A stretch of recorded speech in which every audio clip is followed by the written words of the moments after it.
Welcome back to Ben's Top 12. And when I was a kid, people kept their spoilers to a minimum. It feels so good to finally make a video about a show that I rarely talk about, but I really love.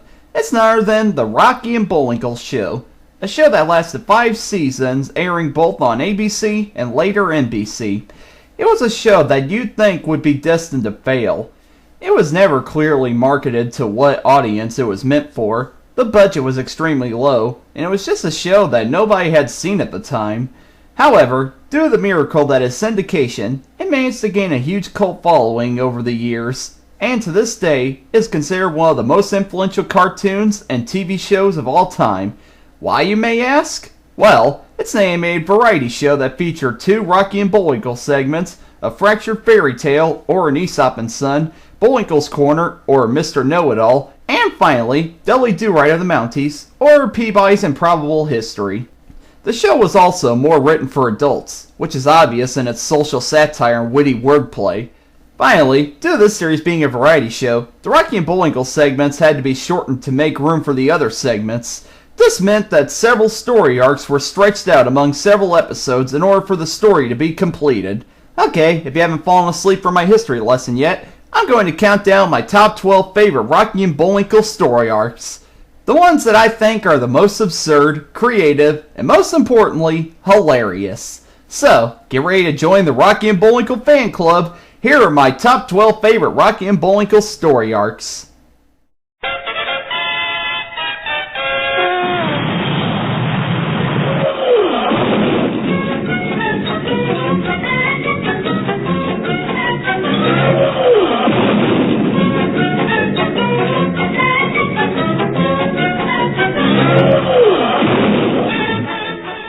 Number 12. Jet Fuel Formula.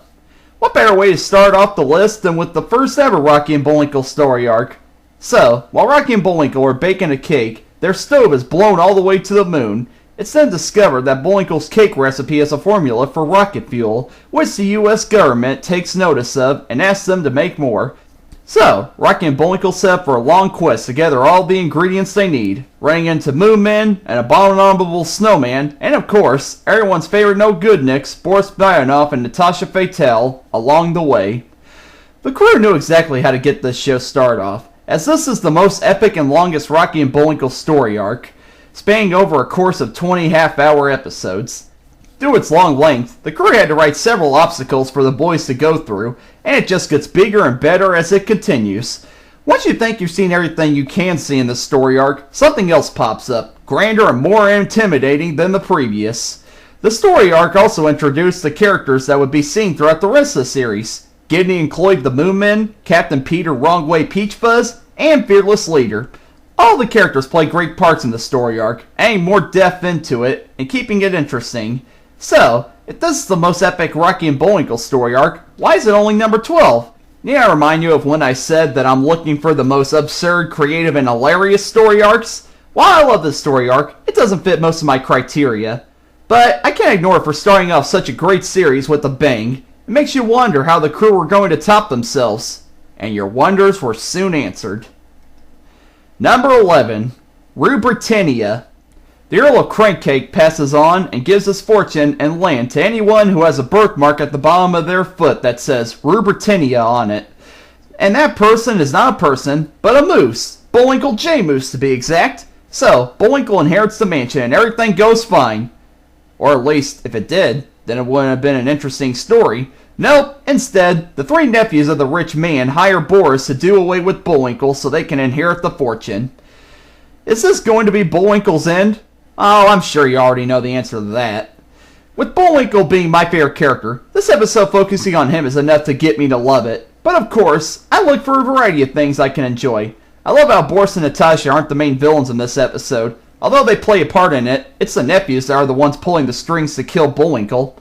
I also love all Boris's failed attempts to kill Bullwinkle. Just when you think he finally succeeds, something happens to foil his plan, leading to some unexpected and comedic twists. Speaking of a twist, this story arc has a twist ending that cracks me up no matter how many times I watch it. I don't want to give it away, but it's a real gut buster. So, Tinea is another hilarious story arc of the show that I always look forward to seeing while I'm watching the second season. Number 10. Metal Munching Mice. When all the TV antennas in America are disappearing, Rocky and Bullwinkle try to find out what's behind it. And what they find out, they don't even believe, as a legion of 6-foot metal mice are eating TV antennas, and Rocky and Bullwinkle must find a way to stop the mice in order to get the TV antennas back. Like I said earlier, this show is excellent at social satire, so it took a crack at lampooning people's addiction to TV. Due to the TVs disappearing, the US citizens have to find new ways to entertain themselves. And of course, what they find to do is humorous to see. I also love how deliciously absurd this story arc is. Metal mice from the moon that eat TV antennas? This show was Aqua Teen Hunger Force before Aqua Teen Hunger Force. Finally, there are so many jokes in this story arc that managed to crack me up. There's a scene that involves Rocky and Bullwinkle seeing who's leading the mice, and Rocky thinks he looks familiar.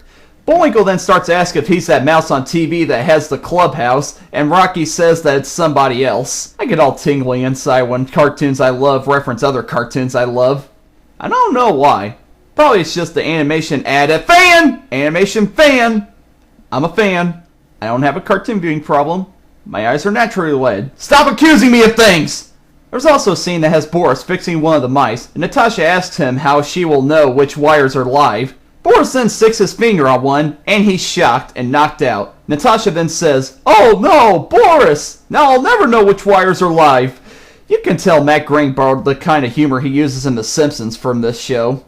So, Metal Munching Mice is a story arc that'll remind you why you love TV so much. Number 9.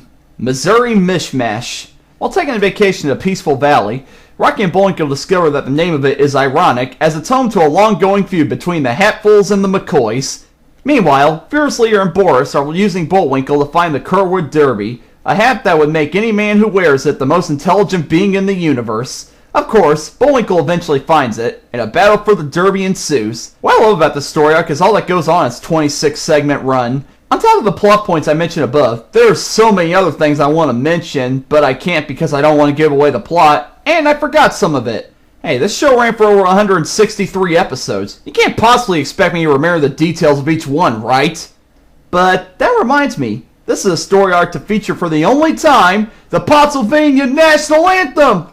Hail Pottsylvania! Hail to the black and the blue! Hail Pottsylvania! Sneaky and crooked, true and true. Down with the good guys, up with the boss. Under the side of the yellow cross. Oh, hail Pottsylvania! Hail! Hail! Hail! I need a girlfriend. This story arc also takes time to do the Character 1A plotline that I love so much. Not only do we get to see a confused Boris being a good guy, but we get to see Bullwinkle being smart. The jokes write themselves, and they are so much fun to hear. So, Missouri Mishmash is an example of the show being able to deal with so many plots going on at once, but managing to connect them all together, making them fit perfectly as a group. Number 8. Bumbling Brothers Circus. Let's jump ahead to the show's final season for this one. When a circus rolls into Frostbite Falls, Rocky and Bullwinkle decide to visit it. However, Boris and Natasha are working for the circus, and they seize the opportunity to cause havoc. However, Rocky and Bullwinkle manage to save the day again, and the Bumbling brothers, Hugo and Igo, hire them to work for the circus. However, as the circus keeps traveling, they keep running into different forms of trouble. But who can be behind that trouble? Oh, didn't see that coming. Anyway, Rocky and Bullwinkle was one of those cartoons that got better as it kept going, and this story arc is a perfect example of that. It kicked off the 5th season, showing that the show worked better with shorter and more chaotic story arcs. There was lots of highlights in this episode, including Rocky and Bullwinkle meeting the Bumbling brothers for the first time and not telling which is which. There's also Bullwinkle's method of taming the lions. And finally, Boris and Natasha's creative ways to try to get Rocky and Bullwinkle fired from the circus. I also love plots of cartoons that have to deal with circuses, because there's so much comedic possibilities for writers to work with. Of course, the writers of this show take advantage of quite a bit of them. Add all these together, and Bumbling Brothers Circus is another quintessential Rocky and Bullwinkle story arc. Number 7. Upsy Daisy. Bullwinkle gets a letter informing him that his Uncle Dewlap has died, and left him a mine located at Mount Flatten. When Rocky and Bullwinkle go searching for the mountain, they have a hard time finding it because it turns out that it's a mountain that floats due to it being full of an anti-gravity metal named Upsy Daisy. Captain Peachfuzz then meets up with Rocky and Bullwinkle, who informs them that the government wants Upsy Daisy. So, the boys set out to deliver the metal to DC. But the US isn't the only country that wants the metal. That's right, Boris and Natasha are once again ordered to kill Moose and Squirrel and take the Upsy Daisy for Pennsylvania. I love this episode because of how original it is with its absurdity. I think this was the first time somebody came up with the idea for an anti-gravity metal, which would be awesome if it was real. We'd finally be able to fly without the use of planes. To hell with ladders, we can reach high places without them. Finally, we can sneak into women's locker rooms without getting caught. I really need to start filtering out which thoughts should stay in my head. Anyway, this is also the second longest Rocky and Bullwinkle story arc, running at 36 segments, but since it's the second season premiere, the crew had found their niche and managed to top jet fuel formula. The jokes became more frequent, the characters became more fleshed out, and the plot twists became more unexpected. We also meet a new character, Mr. Big, who's the highest ruler of Pennsylvania. I don't want to give anything away about him, but let's just say you'll laugh when you find out what he looks like. So, Upsy Daisy. Think of the possibilities, folks. Number 6. Louse on 92nd Street. This story arc tells about the notorious criminal, Finger Scarnose, who since he was a boy knew that he had a future in crime. He is an incredibly successful criminal, as every person who's witnessed his crimes have never had the guts to confess them to the cops. That is until Bullwinkle, while onion shopping, accidentally gets in Fingers' getaway car and catches him red-handed. Now, it's up to Bullwinkle to go to the authorities and turn Fingers in. That is, unless Fingers doesn't get rid of him first. Ever wonder who Boris is influenced by? Well, he's influenced by none other than Fingers himself, which is why he plays an important part in this story arc. That's why I find this one unique, because we actually get to see a villain who has a person to look up to. You don't see that often, folks. Also, this story arc is only 6 segments long, so it manages to complete the story in a quick pace without going too fast. Bullwinkle's naivete and innocence also leads to some hilarious jokes in this one. Nothing else I can say. Louse on 92nd Street is just another story arc that's short, sweet, to the point, and there are gunshots. Lots and lots of gunshots. Number 5. Pennsylvania Creeper. Bullwinkle is planning on entering the annual Frostbite Falls Flower Contest. However, he doesn't have a flower to enter. But Boris and Natasha come along and give him a flower that's only common in Pennsylvania.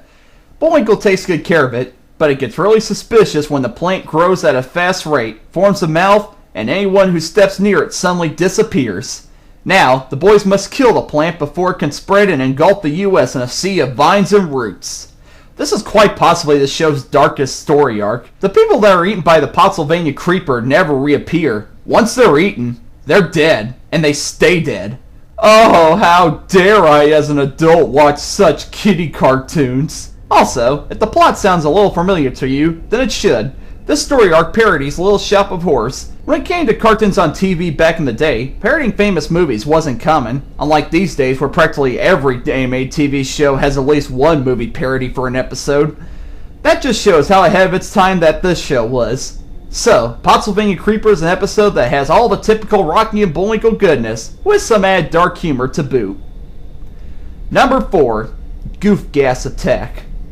Pennsylvania invents a gas that turns anybody who is sprayed by it into a complete moron. So, Boris and Natasha grab a stash and head to the US in order to spray it on Washington, D.C. to take over the country. But of course, it's up to our heroes to stop them.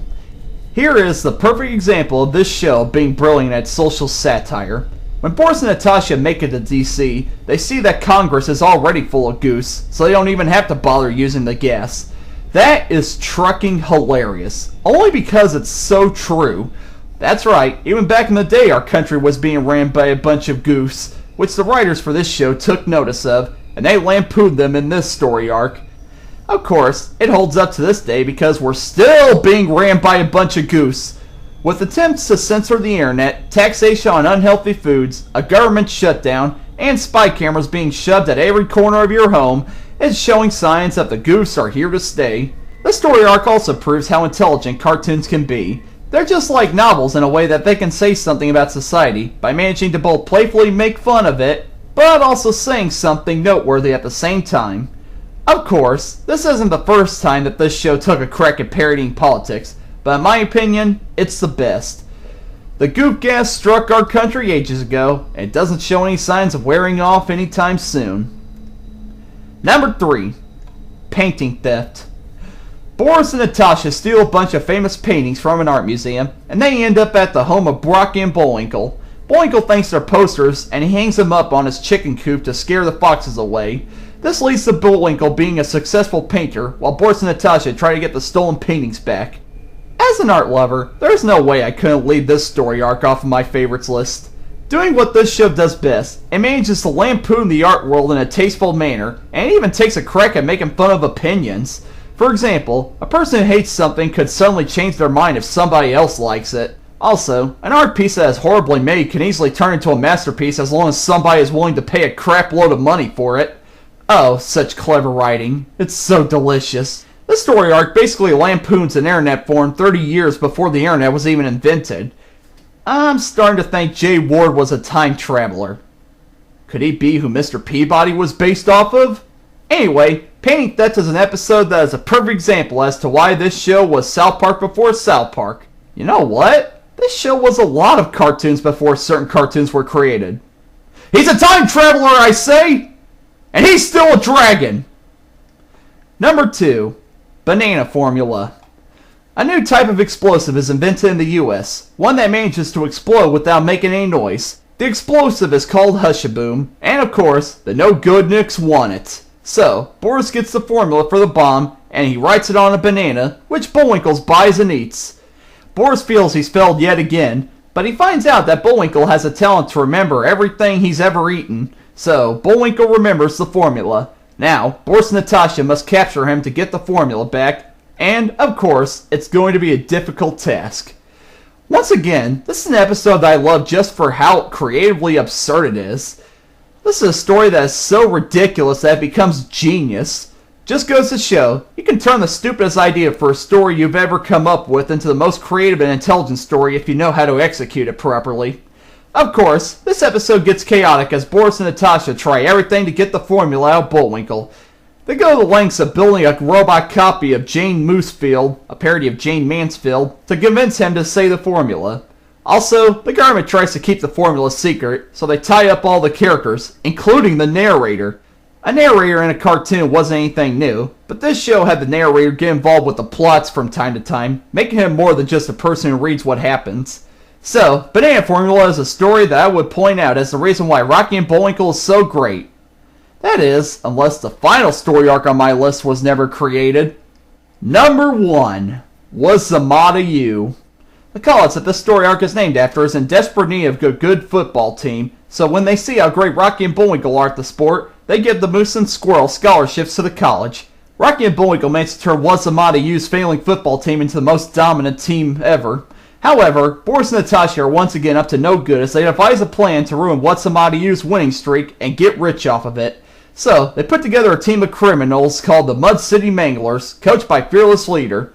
The two teams meet at the big game, becoming the most chaotic and hilarious football game ever to be shown on TV. Now, I know what you're thinking. Ben, you hate sports. How can you love something that involves sports? Simple. It's a cartoon parodying a sport. And, once again, the writers for the show lampoon more topics, this time being football and universities. They flat out say that colleges spend most of their budgets on the sports teams, and the professors have to take second jobs as members of the sports staff in order to not be laid off. This show is so much like real life, it's scary. Also, cartoons parodying sports are always fun because anything can happen, and you never know what you're going to see. This story arc is a perfect example of that. Also, this story arc contains one of the most adult jokes you'll ever hear in a family cartoon. Bullwinkle, what kind of game can you play with girls? Boy, this really is a kid's show, isn't it? Parcheesi, of course. Wow, just wow. How did the censors miss that one? Also, this episode combines everything that makes this show great and increases them tenfold. The crew knew that this show wasn't going to get renewed for a 6th season, so they wanted to go out with a bang, and they more than succeeded. So, what's the Monte you is the story arc that I point to inform casual viewers as to why Rocky and Bullwinkle is so significant to animation and why it's one of my favorite shows of all time. So, there are my top 12 Rocky and Bullwinkle story arcs. What are your favorites? I'm Benthelooney, and I'm saying out. I'm gonna go find a girlfriend, so I can do what I've always wanted to do with a girl. Play Parcheesi.